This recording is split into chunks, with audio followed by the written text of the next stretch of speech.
सभी को नमस्कार। मैं आप सभी का बहुत बहुत स्वागत करती हूँ कक्षा 10 हिंदी की ऑनलाइन क्लास में। कक्षा 10 हिंदी में हम जो है कन्यादान कविता के लेखक है ऋतुराज, उनका जीवन परिचय है वो जानेंगे, या कन्यादान कविता के कवि है ऋतुराज जी, उनके जीवन परिचय को हम समझने का प्रयास है वो करते हैं, जो कि आपके पाठ्य पुस्तक के अंदर मौजूद है।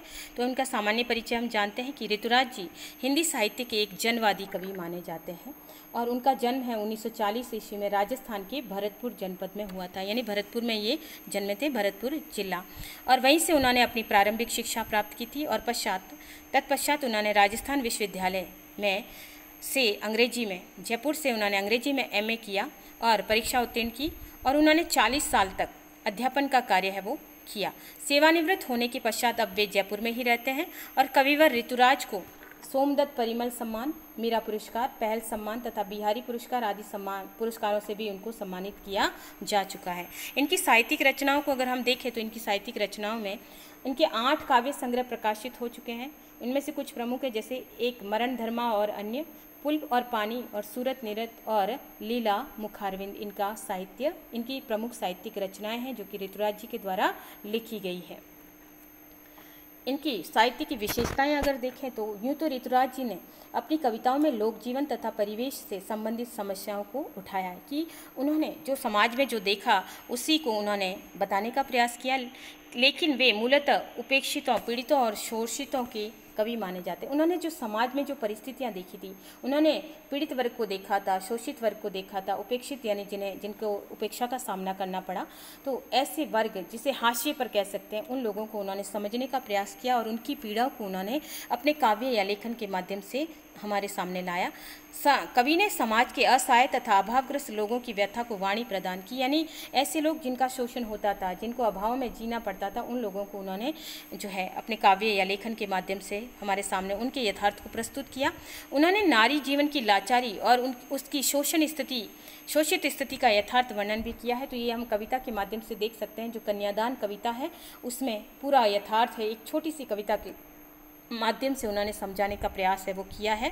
उनकी काव्य कृतियों में दैनिक जीवन के अनुभवों का यथार्थ चित्रण हमें मिलता है।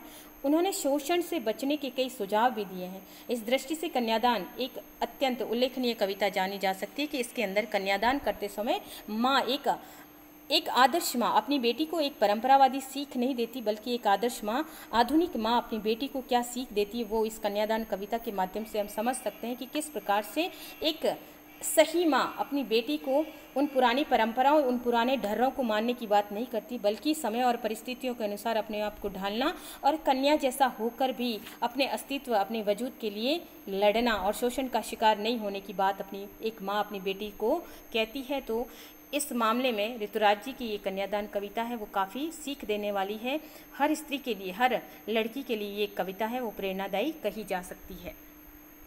उनकी भाषा शैली को अगर हम समझें तो कवि ऋतुराज ने सहज, सरल और भावानुकूल हिंदी भाषा का प्रयोग है वो अपनी रचनाओं में किया है। उनकी भाषा प्राय लोक जीवन से संबंध है। लोक जीवन यानी सामान्यतः कोई भी व्यक्ति उसको पढ़कर समझ सकता है और जन सामान्य की भाषा कह सकते हैं। उनकी भाषा में संस्कृत के तत्सम, तद्भव और देशज विदेशी शब्दों का प्रयोग भी देखा जा सकता है। ऋतुराज ने भावानुकूल शब्दों का प्रयोग किया। वे गंभीर भाव से सरल और सहज शब्दों में प्रयोग करते हैं। अलंकारों के प्रति कवि को मोह नहीं है। उन्होंने अभिधा, लक्षणा और व्यंजना तीनों शब्द शक्तियों का भी सफल प्रयोग किया है।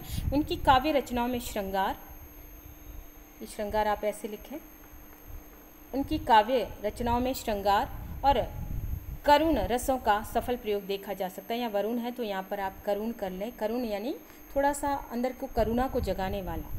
तो ये कन्यादान कविता है वो भी एक मर्मस्पर्शी कविता है जो हमारे अंदर करुण रस को जगाती है। तो इस प्रकार से उन्होंने सफल प्रयोग है अपनी रचनाओं के अंदर किया है।